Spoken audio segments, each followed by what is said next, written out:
this continues, hindi to mag-stop at talagang magtuloy-tuloy, sabi ko, makakalbo talaga ako. Grabe rin ba maglagas ang buhok mo after mo manganak? Postpartum hair loss is a common and a serious problem ng mga mommies after giving birth. Kaya naman ako, naghanap talaga ako ng different solutions kasi sobrang nakakatakot na yung lagas ng buhok ko. Like, every time nagwawash ako, ang daming nalalaglag sa tub. And then, pag nagsusuklay ako, grabe nakakatakot talaga. Sabi nga ng mga anak ko, Mommy, are you sick? Kasi hindi na talaga normal yung dami. So, sabi ko talaga sa sarili ko, if this continues, hindi to mag-stop at talagang magtuloy-tuloy, sabi ko, makakalbo talaga ako. So, ayun, naghanap ako ng solution. Ito, i-share ko with you. I've been using this from Yves Rocher. This is an anti-hair loss shampoo and conditioner. Second, bottles ko na sila na ginagamit. So, as you can see, ayan, nangangalahati na rin ako for these bottles. So, syempre, una, magagamitin mo yung shampoo and then yung conditioner. Syempre, hindi ko na ipapakita kung paano, diba? And then, nag-blow dry tayo. Ito na nga, yung aking new discovery kasi nakakaisang box na ako nitong anti-hair loss. This is also from Yves Rocher. So, pinartner ko siya dito sa shampoo and conditioner and sobrang happy ako sa result kaya I'm sharing it with you. So, this one, sabi niya, Weekend Lifeless Hair. So, girl, ayun na nga yung nangyari sa buhok ko after ko manganak. During my pregnancy, may part na, yung totoo talaga yung pregnancy glow. Like, wala akong pimple, ang fresh ko, and then yung hair ko is so supple and bouncy and makapal. And then like, 3 months after giving birth, ayun na, nag-umpisa na, girl. So now, I'm 7 months postpartum. I've been using these products from Yves Rocher since I was 4 months postpartum. So, 4, 5, 6, bilang talaga. 4 months ko na siyang ginagamit. So, second set ko na to of the shampoo and conditioner. And for this anti-hair loss, intensive treatment siya eh. Kasi para siyang liquid type siya. So, madali lang naman siyang ilagay. With white lupin din siya. Oh, anyway, ayan, ginagamit ko yung shampoo and conditioner. And I'm gonna show you now how I use itong, this is a silicone-free, natural origin ingredients, 99% na natural. So, ako talaga, I'm always on the lookout for something na natural, safe for me, safe for my breastfeeding babies. So, bet na bet ko talaga ang mga Yves Rocher products. So, ito na nga, ito na. So, ganito siya gamitin. This is my last vial from the first box that I tried. So, ang isang box ay mayroong apat na vial. Ito, ganyan. Ganyan ang laman niya. And each vial, na yan nakalagay yung dosage niya. So, may 1, 2, 3, 4 doses. So, 4 times mong hati-hatiin siya na ilalagay sa scalp mo. So, ito na. Papakita ko na siya kung paano siya ginagamit. Ang cute nito kasi this is how you open it. Diba? Nung una, medyo na yung maminis kung paano siya bubuksan.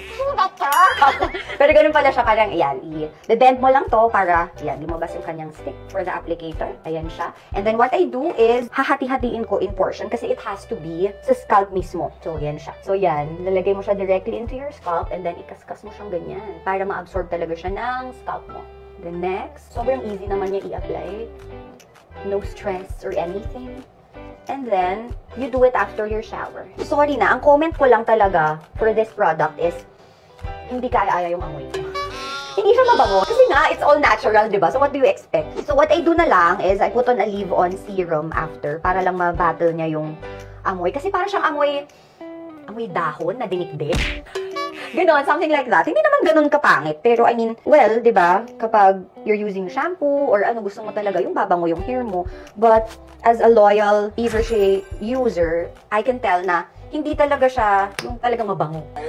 Hindi, well, the shampoo and conditioner, may bango naman siya. Kasi talagang andoon yung feel na very natural yung hair mo. It smells so light. And for me na breastfeeding, wala siyang very strong scent na hindi okay for my babies while they're breastfeeding. Kasi si Mommy Niche po ay may twin baby boys. So, ayan po yung ginawa nila sa akin, nagkalagas-lagas ang buhok ko. With breastfeeding for 7 months now. But, ayan nga, papakita ko rin sa inyo na, ayan o, tumubo naman siya ulit. Bumalik. Ang dami kong tochang. Diba? It's a good sign na nag-regenerate pa rin yung aking buhok. And all thanks to ito, yung aking tandem partners for my hair loss journey. Ito talagang treatment na ginagamit ko. And I'm sharing this kasi so far it worked for me. And if you've been following me, you know na I wouldn't be sharing something na hindi ko talaga ginamit. Hindi ko na-try personally kasi girl, nakataya ang ating name and reputation. So, if hindi ko siya ginamit or hindi ko siya na-try or hindi naman siya nag-work for me, then I wouldn't waste my time sharing about it to you online. Check natin, ayan. Kalahati pa lang. So, halos na ano na niya yung aking scalp. Kalahati pa lang ng dose. So, dito maglagay pa tayo dyan sa likod. Kaya madali siya i-apply kasi pointy naman yung applicator niya. Huwag nyo lang dadamihan yung lagay beyond the suggested dose kasi makati na siya. And dito parang minsan naramihan ko dito sa harap kasi nga feeling ko yan nga di ba nagsitubuan na yung maliliit. Feeling ko umaangat na yung hairline ko kaya nilalagyan ko siya dito. So medyo titigas yung part of the hair na naramihan mo yung lagay nitong ating anti-hair loss intensive treatment. 16 days mo pala siyang gagamitin. Ako kasi ang ginagawa ko since nagkaroon ako ng scare na malagas yung buhok ko. After washing my hair with the Yves Rocher shampoo and conditioner, saka ko siya ginagamit every other day. And so far, maganda naman yung effect niya. So ayan, so pagkaubos ko nitong last vial ko, it means 16 days na akong paggamit. Kasi 4 yung laman na vial ng isang box.